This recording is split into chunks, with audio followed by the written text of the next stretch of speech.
Morning, Your Honor. The matter before the court this morning is the case entitled State v. Brennan, case number 24 AP 199. Representing the appellant, the state of Vermont, is Taha Rahmani. Representing the appellee, Samantha Brennan, is Tommy Mandel. Okay, thank you, and good morning, counsel. We'll hear first, of course, from the appellant. Please introduce yourself, identify your client, and then proceed. Good morning. Thank you, Chief Justice, and may it please the court. My name is Taha Rahmani, and I represent the state of Vermont in this matter. Thank you. This is a simple legal issue, Your Honor. The state asked the trial court to hold Ms. Brennan preliminarily pursuant to State v. Bickle, and the trial court applied the wrong standard. The state is only asking this court to reverse as to the standard apply and remand for further proceedings. So, Your Honor, for a brief overview of the procedural history, on July 15th, the state filed an information arrest warrant and application for arrest warrant, which was granted and ordered. On July 18th, Ms. Brennan was arrested, and then she was arraigned on the same day. So, and some further background, Your Honor, since March, Ms. Brennan has had 3 other criminal dockets and also is a defendant in a final relief from abuse order that was issued, all protecting the same victim. So, Your Honor, at arraignment, the trial court found probable cause for a qualifying offense under 13 VSA 7553A. There's no dispute that it was a qualifying offense. And the state moved for a temporary hold without bail, pursuant to a weight of, pending a weight of the evidence hearing. And so, if I could interrupt you there, counsel, are you saying that she was required to hold a separate weight of the evidence hearing independent of the arraignment, and that she was wrong to resolve this at the time of the arraignment? That's not what I'm saying, Your Honor. So 13 VSA 7553A has the language may. So the trial court does have discretion not to hold without bail at any point. And she recited that. She acknowledged that. So, Your Honor, it's the state's position that this never even got to discretion. This isn't. I'm sorry, that this never what? This never reached the point of the trial court's discretion. This was, the state asked the court to hold Ms. Brennan pursuant to State Bickle, which said that the court can hold, or the court may hold, of course, the trial court. But State Bickle says that the trial court may hold. Your counsel, you're fading in and out in my audio. I wonder if maybe it would help to turn off your camera. I can try that, Your Honor. All right. So, Your Honor, the state is not challenging the trial court's discretion. I can read off from the transcript, Your Honor, that this issue never got to the trial court's discretion. The trial court never exercised it. Well, I'm going to interrupt you again then. If that's the case, aren't you doing what the appellee argues in their brief? You're looking for an advisory opinion with regard to the applicability of the Bickle case. So, no, Your Honor. So the state, we believe that the court can reverse with respect only to the issue of the standard that was applied, because the court was clear, and it's clear in the transcript that the court's position was that it could not that it didn't have discretion to, but it could not hold Ms. Brennan without bail at arraignment.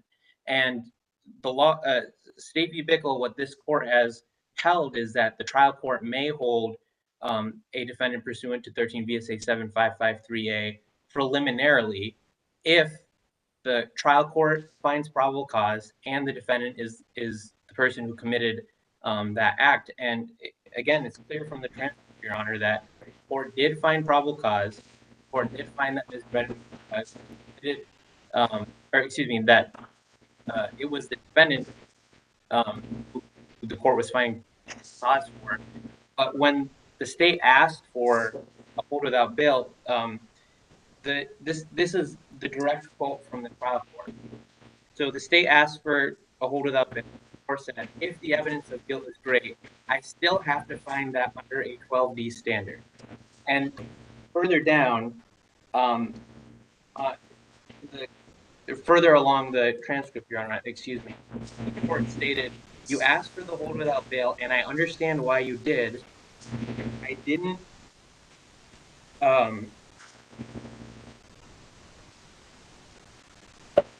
You're still there. Excuse me, I'm sorry. I didn't find the evidence as to weight of the evidence being great while I found probable cause. Still looking in the light most favorable to the state, I'm not finding that it's great under the circumstances. I think, Your Honor, it's clear that this is not an instance where the trial court understood that it had the discretion to hold Ms. Brennan without bail and then decided not to under its discretion. This is a case where the trial court applied the wrong standard at this stage of proceeding and did not believe that it could go to its discretion. And there's reason to believe that the trial court may not have used its discretion not to hold Ms. Brennan. So, for example, Your Honor, the judge in the trial court said, I do appreciate the concerns and that these are multiple dockets with the same putative victims. And I understand that these are all allegations, serious allegations. Now you have a felony. At this point, there's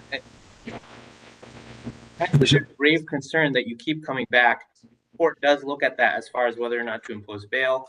So let me try to clarify, if I can, counsel, again, your position on this. Are you arguing that she was obligated to treat this case at the stage of arraignment different than she would at the stage of a weight of the evidence hearing? And are you saying that there's law that requires her to hold a separate weight of the evidence hearing?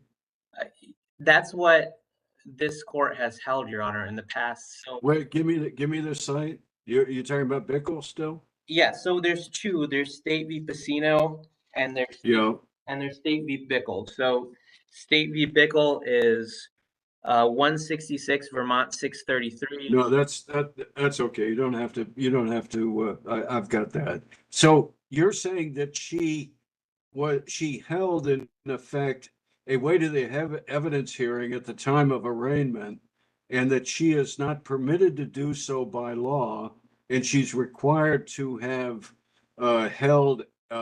she's required to hold a separate weight of the evidence hearing. So you would ask me to issue an order that remands and directs her to hold a weight of the evidence hearing? Is that what you're looking for? Essentially, Your Honor. So State v. Bickle says that so it's rarely, excuse me, and I'm finding the quote. Excuse me, Your Honor. So that's all right. You can paraphrase. Go ahead. I mean, you don't need to. So the general principle behind State v. Bickle is that in these kinds of cases, things happen so quickly. And State v. Pacino was decided that it held the state to, or it held the weight of the evidence to a certain standard where inadmissible evidence couldn't be considered. And so what State v. Pacino said was that the court understands that this places an undue burden on the parties to prepare for a weight of the evidence hearing when they don't know whether evidence is going to be whether. Is there anything that but is there anything that prevents we'll call this a weight of the evidence hearing? I think that's clear. That's how she treated it. Is there something that prevents the trial court on appropriate showing to hold a separate additional weight of the evidence hearing? based upon what's happened so far? I think, Your Honor, respectfully, Bickle, that's the main point of, State v. Pacino and State v. Bickle is that the standard at arraignment is probable cause. The standard at arraignment is not 12D, and it's a separate hearing where the weight of the evidence would be heard, and the standard would then be 12D and then clear and convincing evidence for the second and third. So one more, let me just ask again, I'm sorry to keep interrupting you, but are you also saying that she was required to hold the defendant? If this is only a probable cause, not only, but if it's a probable cause standard, which is the standard for arraignment, of course, are you saying she was required to hold the defendant here at that point? No, Your Honor. Again, so she's not required to hold the defendant. She has discretion, of course, but if the transcript is very clear, Your Honor, that she applied a 12D standard, she never did an analysis of discretion. So that's why the state is asking to remand so that the trial court, after finding probable cause, will exercise their discretion. And so the state is not asking Your Honor to reverse the entire decision. The state is asking Your Honor to reverse with respect to the standard that was applied at arraignment. And Okay. I think, Your Honor, that's my time. Okay. Thank you very much. We'll hear from counsel for the appellee. Please introduce yourself, identify your client, and then proceed. Good morning, Your Honor, and may it please the court. My name is Tommy Mandel, and I represent appellee Samantha Brennan. Thank you.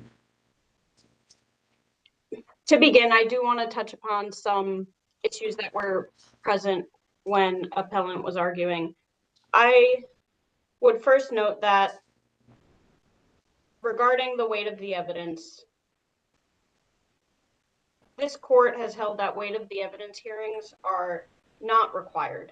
And quoting from State v. Downing, which is 213 VT 468, 2020, while weight of the evidence hearing have become common practice, they do not alter a defendant's rights under Section 40.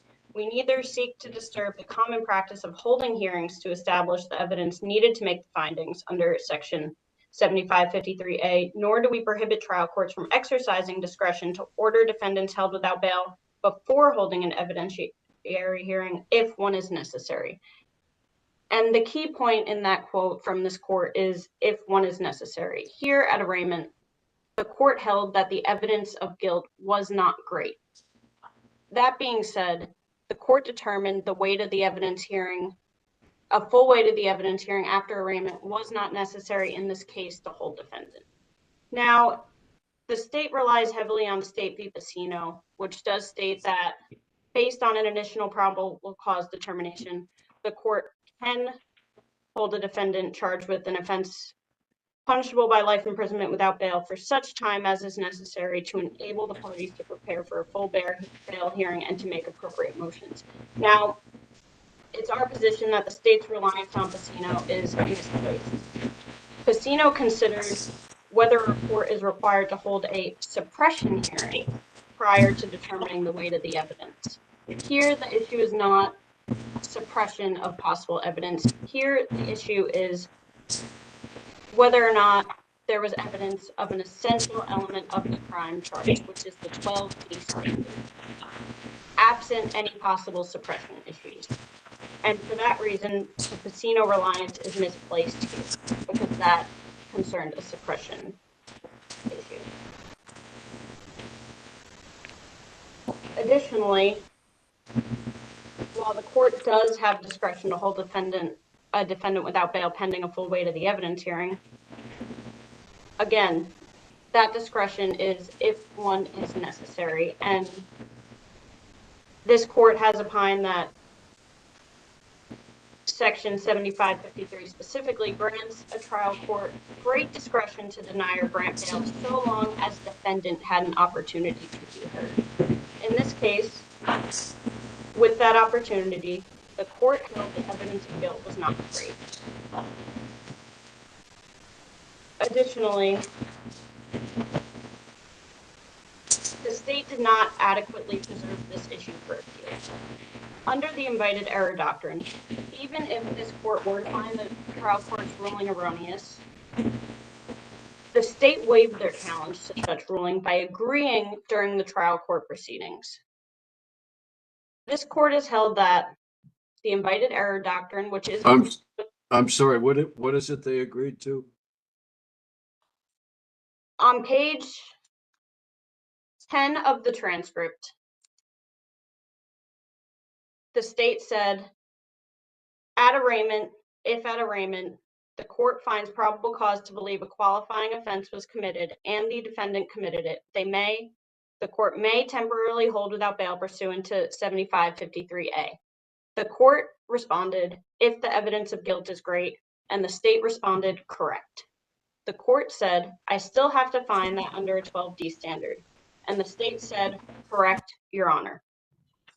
Pursuant to this court's prior rulings that the invited error doctrine, which is applicable in criminal cases, prohibits a party from inducing an erroneous ruling and then seeking the ruling to be set aside, and this is coming from London v. Bilton Town School District and State v. Morse. And again, in State v. Brown, which concerned a bail review specifically, this court held that in those circumstances, a defendant waived the right to argue on appeal that the court used an incorrect legal standard to evaluate whether the defendant was entitled to bail review because the defendant did not object and raise that argument in the criminal division and thus did not preserve the issue for appeal. In that, I'm sorry, if I could interrupt you, please, counsel. Let me ask you a question. The standard that the trial court applied, as I think she correctly acknowledged, was to consider the evidence in the light most favorable to the state. She acknowledged that. But I think the law also requires the trial court to exclude consideration of any modifying evidence. And I'm not so sure that that is something that she followed as well. What's your position about that? my position on that is we didn't get to any modifying evidence. The court looked at the four corners of the affidavit only, including the state's presentation of the sworn statement from the alleged victim in the case, and found that the evidence of guilt here was not great. I believe the essential element of the offense was a lack of any presentation of the required intent in this alleged offense. So I don't believe that any mitigating evidence was even, or modifying evidence was even presented here, nor discussed. So you have, in effect, in your brief, move to dismiss the appeal. Is that your bottom line in all of this? Yes, our bottom line in all of this is to dismiss the appeal based on what is argued in our brief, that because the state isn't actually seeking a remedy here regarding the bail decision or the bail determination, that essentially what the state is asking. Yeah, I think they want, maybe I've misunderstood them, and I'll give them another chance after you're finished, but I think they want a remand for a weight of the evidence hearing, don't they? That was not clear in the state's filing, though may have presented during this argument. And in that case, we would still be moving to dismiss based on the fact that the state did not adequately preserve this issue for appeal and agreeing with the court's ruling and not raising the objection they stated, nor any objection regarding modifying evidence, as the court brings up during their trial court stage. And pursuant to State v. Brown, London v. Milton School District, and State v. Morse, the invited error doctrine and essentially the court's precedent regarding preserving issues for appeal, this was not adequately preserved. Okay. That it? Everything more? Yes, I believe I've covered everything. Okay. Thank you very much. I'll go back to counsel for the state. I'll give you a couple more minutes. You have a response. Have I got your bottom line request correct, or correct me if you would? And to clarify, Your Honor, your understanding of our bottom line request is that we're asking the court to reverse as to standard and remand to trial court. If so, that's correct. That's what we're asking. Well, and you want to remand for weight of the evidence hearing, right? Well, Your Honor, I would ask the state to remand for whatever the court would deem appropriate. I think this is kind of a strange situation because the state. Yeah, I think so too. I would agree with you about that. I imagine opposing counsel might too. I mean, the basis of your appeal is, I don't wonder that the defense is asking to dismiss the appeal, counsel. It's it's a little difficult to grasp. So now you're saying you just want to reverse and remand, not necessarily instructing the trial court to hold a weight of the evidence hearing, right? So, Your Honor, and again, this is so the way that the state's considering this is at arraignment. There's kind of a two-part analysis. Part one is whether there's probable cause and the defendant committed it, and then part two is whether the trial court will exercise their discretion not to hold without bail pursuant to 7553A. And so if the trial court decides I'm not going to or I am going to exercise my discretion, then we don't even get to a weight of the evidence because the defendant isn't being held. You don't need to present evidence to prove that the defendant should continue to be held. So if the court were to remand this, the trial court would have to make the decision as to whether it's going to exercise its discretion pursuant to the probable cause stage. And So in effect, you want another arraignment hearing I think Your Honor, without jumping through the hoops for the arraignment. I think that's the proper procedure here, Your Honor, because I think that you can't have a weight of the evidence hearing without the defendant being held, and this is where the error was committed, Your Honor.